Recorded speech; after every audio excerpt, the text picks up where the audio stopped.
This week, an article from the Harvard Business Review articulated what many of us have been feeling as a result of the worldwide pandemic. Put simply, it is grief. Grieving is not a one-size-fits-all cloak. It looks and feels different from person to person. And even more widely, it can look and feel different in the same person from one instance of grief to the next. Grief expert David Kessler was the person Harvard Business Review turned to walk them and us through what might be causing such grief during a time like this. One of his responses was, "We're feeling a number of griefs. We feel the world has changed, and it has. We know this is temporary, but it doesn't feel that way, and we realize things will be different, just as going to the airport is different forever from how it was before 9/11. Things will change, and this is the point at which they changed. The loss of normalcy, the fear of an economic toll, the loss of connection. This is hitting us, and we're grieving collectively. We're not used to this kind of collective grief in the air." This grief can look like anticipation of waiting out a storm that hasn't quite hit yet, feeling there will be serious and unpredictable damage afterward. It can look similar to knowing a loved one is about to pass, or as broadly as knowing everyone we love will someday die. It is grief that our safety feels as though it has been punctured and life cannot be the same at the end of shelter in place and quarantines and COVID-19. During Lent, we've been talking a lot about the wilderness and what that moving through the barren land has looked like and felt like in our own 40 days of wandering. It is at once an imprisonment and an exile, as we are kept home, kept 6 feet away from one another and kept apart, while at the same time expelled from the places we love and the places that we find life-giving, or are the places we go to earn a living and provide for ourselves and our families.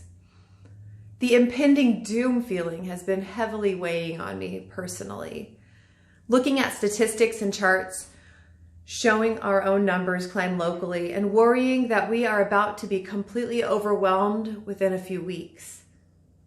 And then I go outside. The world has hardly changed. The juxtaposition of springtime set against impending doom seems almost silly in contrast. How can this be such a time of grief? The lectionary sometimes has a way of handing texts to us that are uncanny in their appropriateness. And this week, with such heavy themes as reanimated corpses and enfleshment and embodiment, we were dealt a doozy as people who wake up every morning wondering if it's just allergies or if it's the start of something much worse. In our text from Ezekiel, the prophet receives a message in a dream. This message isn't his just to keep. And to be honest, after dreaming of bones building themselves back together and watching sinew and muscle knit over the bones, he probably couldn't have kept it to himself if he tried. This was a message of hope to all those who were exiled with him, as gory as it may seem. Collective, unmitigated grief must have permeated the very being of the Jews who had been forcefully relocated. This was more than being homesick. This was a crisis of national identity, a crisis of faith.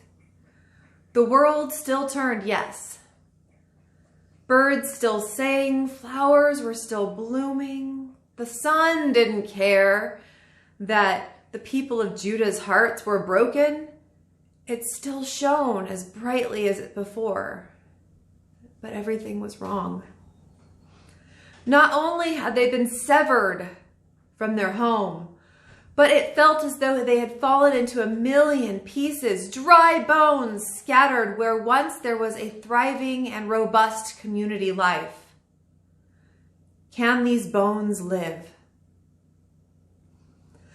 While we are feeling scattered and apart from our community, unable to worship together, unable to celebrate birthdays or have our brother and his family over for a barbecue, unable to comfort our best friend after a bad day, unable to visit grandma for fear of aiding the covert transmission of disease. These dry bones aren't such a stretch for us.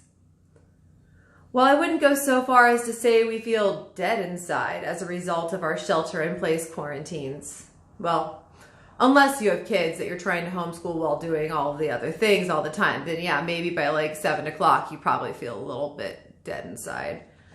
And that might be an accurate description. But all humor aside, there's this spark of interaction and connection that is missing.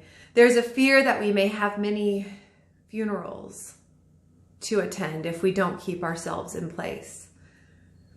That there may be many sick beds of loved ones that we won't be allowed to visit for fear of spread. There's the knowing we are living through a historic moment and not feeling too happy about it. This graphic and bizarre dream of the prophet Ezekiel feels right for our time too. So can these bones live? God asks this of Ezekiel. Ezekiel responds, "Oh, Lord God, you know." Now, on paper, this sounds like something cheeky one of my kids might respond with as I'm working through their math. Like, "Ugh, Mom, you know the answer. Why are you asking me?" But that's not what the prophet is getting at all. God knows. Ezekiel can't control whether the bones reanimate, but God sure can, because God is the giver of all life, the creator of this bafflingly gorgeous world that we love so dearly and that hurts and scares us so. This world that causes great joy and great grief. God then wants Ezekiel to do the work of putting the bones back together, to call them back to the body. And even with all the tendons, sinew, and flesh, they're just big, complex sacks of body parts, some ready-made horror film plotline. The spirit is needed to truly breathe life into the bodies and restore life. As the individuals of a community, we will come back from this, and someday maybe even in person. Shelter in place, exile, quarantine, these things are conditions, and we and the citizens of Jerusalem stuck in Babylon are living under those conditions, but they're not sentencing us to dry bone ship. The Spirit of God is here to give life, to keep hope active for us no matter what will transpire. The Spirit can cut through the grief and help us carry our anticipation or our worry or our fear. And though we may be scattered and we don't feel as whole as a corporate body right now, as a community of faith, we are alive in the Spirit. Can these bones live? They can. And they will continue with God's grace.